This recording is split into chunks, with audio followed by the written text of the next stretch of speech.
iPhone thieves can lock you out of your lives in minutes, but these 5 tricks will stop them in their tracks. My name's AJ, I've been in cybersecurity for the last 9 years, and on this channel we teach all things cybersecurity for beginners, so let's get into it. So before I get into it, how are these thieves actually stealing these iPhones and getting into the iCloud accounts? Well, there's an interview here from the Wall Street Journal where they interview somebody called Greg Frasker who tells us his story. I went to visit my buddy in Chicago, and my phone was stolen.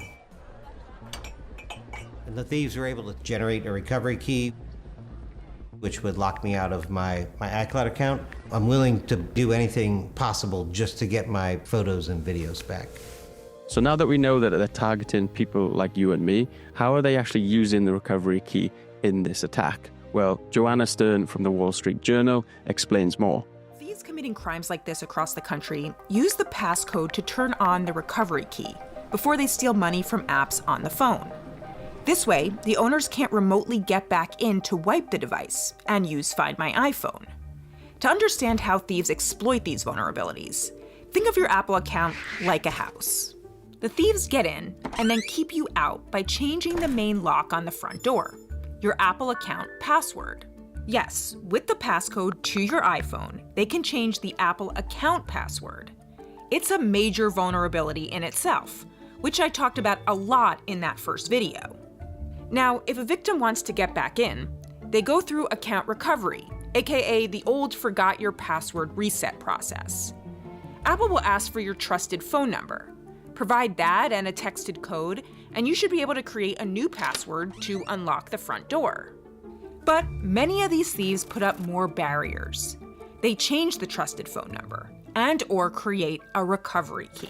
Under Settings, Apple ID, Password and Security, Account Recovery, you can turn on a recovery key, which creates a unique 28-character code. It is now needed to get to the step of changing your account password. If you don't have that code, Apple says you could be locked out of your account permanently. AKA, the door can never be opened. Now let's get into the 5 tips to help to secure your iPhone and beat these iPhone thieves. First of all then, we want to prevent these thieves from making changes to your Apple account. So all of the settings in your Apple account are usually listed in here where you can see your name. So to be able to actually lock this down, what we want to do is go into screen time. We'll go into screen time, and as you can see here, you can see content and privacy restrictions. So you want to go in here, enable content and privacy restrictions, and then as you come down here, you're going to want to change these to don't allow. So they'll currently say allow, you'll want to change them to don't allow. So for accounts and passcode and Face ID. So this is going to prevent changes from your passcode and your Face ID, and also to the account section as well.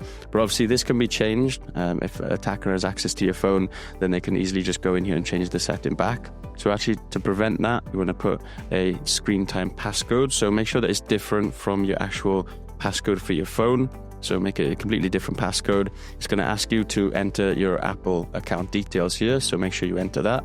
And then once you've done that, then it should pop up and say change screen time passcode. That's just letting you know that it's actually been set up correctly.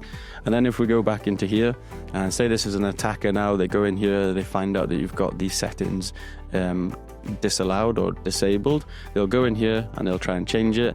And if they try and do that, it's going to prompt you for the screen time password. So now when we go back into the accounts area, as you can see, when we go back to the main settings page, you can see this is grayed out, so I actually can't click on this now. So if an attacker picked up your phone, they wouldn't be able to click in and go into these account settings to make these account changes, and they wouldn't be able to change these settings either. And obviously, if you need to get into your account, then you just need to reverse the actual settings. So go back into your screen time, go back into content and privacy restrictions, and then you can allow these again, enter your screen time password, go in, make some account changes, but then remember to come in back and actually turn these off as well. So then you can secure your account further, preventing them from accessing the recovery key and making any other changes to your account. So next up then, you're going to want to enable stolen device protection. So you're going to want to go into your settings, then Face ID and passcode. Now, if you've enabled the previous settings with the screen time, content, privacy restrictions, you're going to need to allow these again to get access to this section. You're going to want to enter your password. Then you're going to go down to stolen device protection, enable it, and then you can leave it as away from familiar locations, or you can have it as always. And what this will do then, if anybody tries to make any changes, so we can see here, As I tried to make those changes, it will pop up with a security delay required to change the device protection settings, and you have to actually wait 1 hour.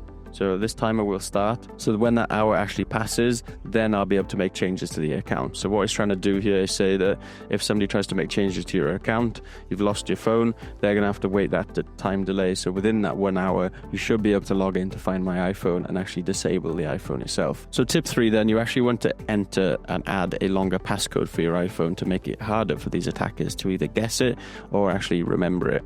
So what you've got here then, as you can see mine, I can enter as many characters as I want into my passcode or as many digits as I want, but this is how you can set that up. So you're going to go into the settings, scroll down, go back to Face ID and passcode, enter your passcode, and then as you scroll down, you're going to want to go to change passcode, and as you go into change passcode, it's going to prompt you to actually update it to whichever of your choice. Just increase the amount of characters and digits that you're going to use for that passcode and make it much more difficult for the attacker. So cybersecurity isn't just about the tech, it's about physical security as well. So keep your wits about you when you're out and about, always see who's around you. Don't be walking down the road with your headphones blasting with your phone out. If you're in a bar, for example, be careful who you're with, be careful who you're talking to. These things are hugely important in cybersecurity because ultimately if you can protect your devices physically, it's going to be much easier to prevent a hacker from actually getting access to it and accessing things like your iCloud account and your banking app. So physical security is hugely important. Final tip then is setting up two-factor authentication for your Apple account.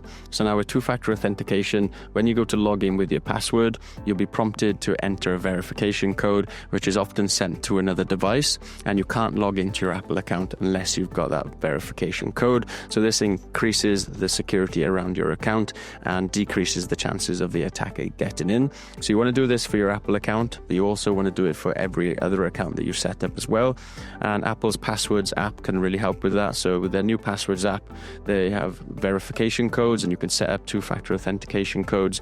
And by doing that, every time you create a new password, as you can see here, you can also set up a two-factor authentication code as well. So definitely get into the habit of doing this. So to conclude then, the interview from the Wall Street Journal and Joanna Stern has confirmed how attackers and thieves are getting access to our iPhones and our iCloud accounts. But in this video, we've also discussed 5 security tips that you can put in place to actually prevent them from gaining access to your iCloud account and other aspects of your life as well. If this has piqued your interest about getting into cybersecurity, then you can go and watch this video next, where I'll explain how I got into cybersecurity without any experience. I want to say thank you for watching. I'll see you in that next video.